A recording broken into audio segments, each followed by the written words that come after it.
This presentation will discuss the safety of Thornton Science Park, and it will relate this to its location adjacent to the Stanlow Oil Refinery. Thornton Science Park is very much a one-of-its-kind learning institution, and the opportunity to learn alongside such large-scale industrial corporations with the partnership set in place by University of Chester is something to be praised. Many companies nearby offer placements, trips for students and lectures, and this information greatly enhances the learning capabilities of this site. That being said, risk assessment is essential. Prior to entry to Thornton Science Park, all students must complete a health and safety training scheme on the portal page with Chester University. In addition to that, SR do take great pride in their level of health and safety on the site, shown by example by the fire in August 2018, actually used as a slur against the validity of the site, validity of Thornton Science Park in the newspapers.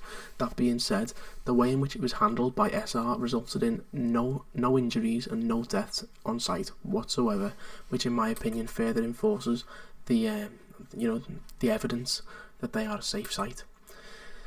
For the purpose of this presentation, TNT equivalents will be calculated on the basis of 296,000 barrels, which is the full max capacity of production per day at the Stanlow Refinery. This was found to have a value of 22.7 kilotons, which is a massive amount. This is larger than the Hiroshima explosion, so I can understand why there is a bit of scepticism based on the fact that it is so close to Stanlow. That being said, Stanlow's certification is a great example of their level of care and due diligence that they take for health and safety and all other aspects. The Inspection Management ISO IEC 17020 is a certification they have which relates to the requirements for competence of bodies perform an inspection, and it goes to show that they do take this very seriously, and that's why, in my opinion, that the site should remain open.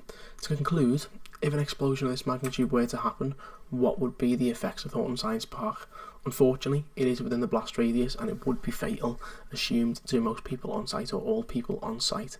That being said, the risk of something has got more than one factor. It's not just the likelihood of something occurring, it is also in relation to the likelihood and the severity. Yes, the severity is extreme. That being said, the likelihood of an explosion of this magnitude is so minimal that, in my opinion, it should not be a defining factor in as to whether Thornton Science Park remains open. The opportunity to learn and develop at this establishment is not something to squander due to a worst case scenario that in likelihood would never come to fruition. Thank you for your time.